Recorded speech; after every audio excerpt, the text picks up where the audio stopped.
This video was sponsored by Enhance, Elbilmek, a better road planner, Kempower and bilkomponenter. Yo, what's up? Today I'm going to be testing this ID3 Pure. This is the poor man's car. It's 55 kilowatt hour. Well, okay, actually it's the business trims, it's the mid trim. But okay, it's cheap, costs 320k, but it should still be pretty good, right? So, I mean, it's ID3, after all, it has a small battery, but it charges actually pretty fast.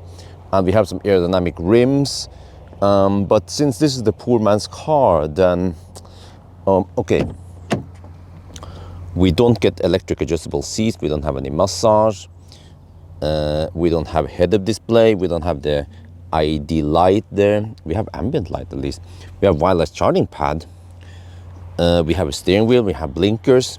We have the screens, but also no comfort access when you approach the car. We have the light there, but we have 5 seats at least, and also the same spacious trunk, huh?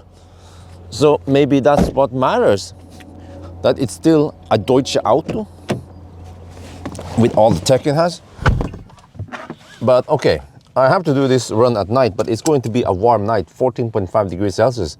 But this car also lacks heat pump. So yes, I will take the route here. Wait. So we are here at Minnesund. I'm going to be driving north loop here and back again and measure the consumption. Okay, now let's reset. This is kind of clumsy. Well, actually, I don't have to reset that yet. We're not measuring that distance, so we can just reset since start. And then off we go. All right, we're doing the 120 test first. 123 here is 120 GPS speed. Well, close enough. Oh, we have almost no wind. All right, that's good. 16 degrees Celsius over here. Wow. And because this is a poor man's car, then we have no auto steer. We have adaptive cruise control, yeah. And we have some kind of lane assisting, but it's not the travel assist. So maybe we should test now. What happens if we drive and we don't hold the steering wheel? You crash and die! Shit. But we have nice handling. It's set to be somewhat sporty like other ID3s. It's not as bold as, for example, the Kia EV3 I tried recently. And what is important with this Das Auto is that it is rear-wheel drive, not front-wheel drive. That is bullshit. Oh, and it's so comfy. And also, not that much noise. Okay, you don't need all the fancy electronics, the stuff that makes the car heavier and more expensive. You just need a nice ride. Yeah, that's what this is all about. We are heading back now, and so far the consumption is 198 watt-hour per kilometer. Impressive. And it's still 16 degrees Celsius outside. Some places it's 12 or 12.5 it was, and 14, 15. But you see here, Cars gonna report this HV auxiliary consumer, which is PTC heater, to be 0.2. Sometimes it's 0.5 kilowatts. And also AC compressor is 0. So it seems like as long as the temperature is not low, right? Like now, 15 degrees Celsius, then you don't really need heat pump. Probably when it's 5 degrees or below, then heat pump would be nice. And I just noticed we have illuminated buttons here for HVAC controls and also for the volume control. The earlier version of ID3 didn't have that. It was pitch black at night. You couldn't see nothing. Yeah, but now you actually have it. And also we have ambient lights here, and we have the footwell lights. So it seems like even though this is the poor man's car, then Volkswagen kept the most important things here. All right, the consumption was 198 watt-hour per kilometer. That's great. That is on par with the other results I have with ID3 in the past. But you see here, if you click on the battery here, and then we go to optimize, we have this feature also where you can manually preheat. We just happen to have optimal temperature. Well, I'm not sure if it's 100% true, but yeah. But if you didn't have warm enough battery, you could preheat manually here, and it will show you how many kilowatt you can potentially get and how long it takes and all that. You know, this is quite awesome that you also get this feature in the poor man's car. Okay, now we do the 90 test. 93 on speed, or is 90 GPS speed. Check wind. It's still quite low. That's good. Temperature has dropped now, 14 degrees Celsius. But this time we'll drive all the way to Rudshøgda back again on the 90. No, on the 120 test we turn around over here at Tangen. It's a shorter loop. I will also measure this, distance error and so on. So yeah, it's getting dark. But wait, what's the time now? Wow, it's past 11 and there's still some daylight left. Yeah, Nordic summer for the win. Wow, so far the consumption is 131 watt-hour per kilometer. Ioniq, go home! And this car has just a standard sound system. How good is it? Well, let's find out.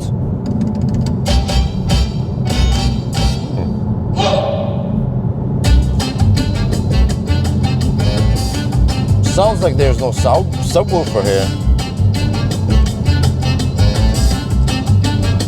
It still sounds okay. There's still some bass here, but not the deepest bass.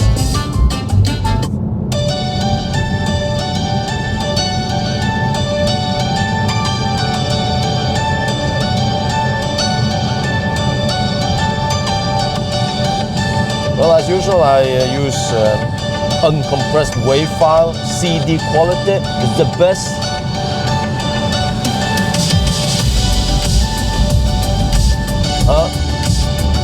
Okay, I mean there's some bass here,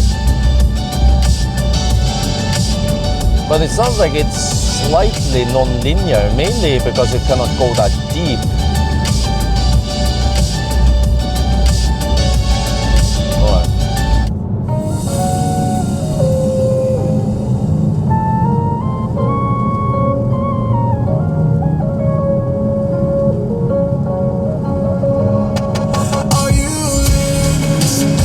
Here also feel the lack of the bass, but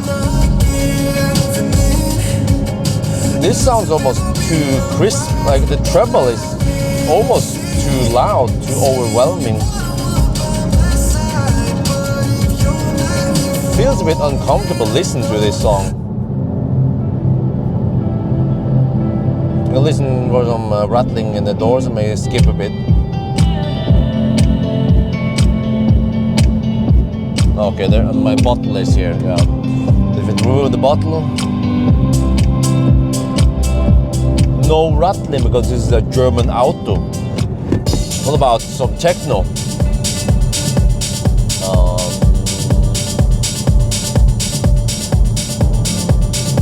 I mean, the crispness is here. Yeah, it sounds nice and clear. It's just that bass that is lacking. Maybe you can upgrade it with some Biltema subwoofer in the trunk or under the seats if it fits there. That could fix it. What about clipping? If I go to the intense part. No, let's give it a little more. There, okay. I'm gonna crank up the volume and listen now.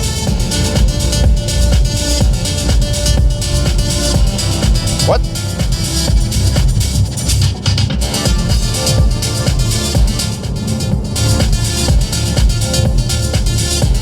This is so strange, because when I increase the volume, almost nothing happens. Yeah, I mean, we didn't hear much clipping or distortion because the volume didn't go that much up, even though it on the slider it went up. So if I would give it points, it lacks this and that, maybe 4 out of 10 only. But you know, you get what you pay for, right? Well, let's try coasting. It's 13.5 degrees outside. Not sure how the wind is. It might have some crosswinds now, but wait for the region.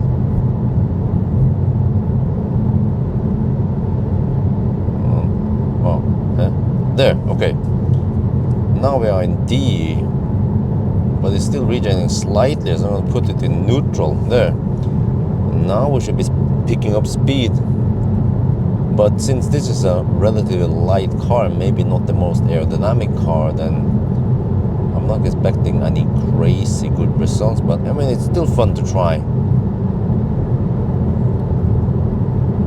We'll see if we can coast better than the EV3, because somehow the EV3 was not good at all. But here in the MEB platform, we have drum brakes in the rear. Maybe that helps for minimizing friction. So I remember when I tested the EV3 here, it hit 90 kilometers per hour really early. Because now, okay, most of the downhill is past, but it still goes slightly downhill. And most cars, they can still coast on this gentle downhill. But I'm trying to remember now, the EV3, I think it stopped, or I mean it hit 90 kilometers per hour before the sound barrier or noise wall, or whatever you should call it. Roughly here, I think it was EV3. We are still coasting. Yeah, look at this. Yeah. I'm gonna get similar result as a classic Ioniq, I think. You see? Still going. Oh, here. Okay, wow. Well, I think that's approved, right? For a small car, yeah. If I had more equipment, it would be heavier and then I'll coast better. We are now at Hamar, and look at that massive moon. It's yellow-ish tint on the moon. I tried to adjust the exposure. I'm not sure if I can catch it. But wow, that is crazy. Well, yeah, consumption so far is 144 watt-hour per kilometer. Wow. Yeah, 14 degrees Celsius outside. A little bit past midnight now. So, yeah, good stuff. Well, how is it going over here? And now that we drive slower, then the battery cools down a bit. So if you now go to the optimizer, you will see that we are not at optimal temperature anymore. So yeah, we can preheat. It needs 11 minutes to get the optimal temperature. So Tesla and Chinese car brands and pretty much the rest of the car industry, watch and learn from Volkswagen. Alright, consumption for this test, 144 watt-hour per kilometer. Very good. And then distance reported is 146.2. According to Google, it's supposed to be 146. I'm not sure if it's 146.5 or 0.7 or, well, probably, yeah. But this car has very little error in the distance, so we can just count this more or less like 0. I measured in another measurement around 0.4% error. The battery is at 19 to 21 degrees Celsius. Well, you see, this is the party trick, or the advantage with this car is that it charges so fast. It's 55 kilowatt hour battery, but it can take 150 kilowatt. So I'm gonna start the preconditioning now, and then we get over to Ioniq, which is, well, let's see. Well, I saw something there. Last destination.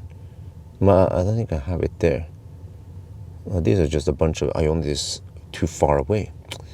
Okay, let's do this instead. Go here. Wait. Buck.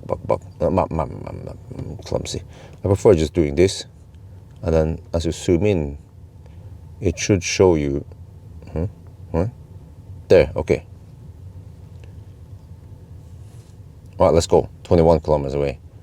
We're now at Ioniq, getting 148 kilowatt. How many other cars in this price range can charge that fast? Inster? No. Inster, go home.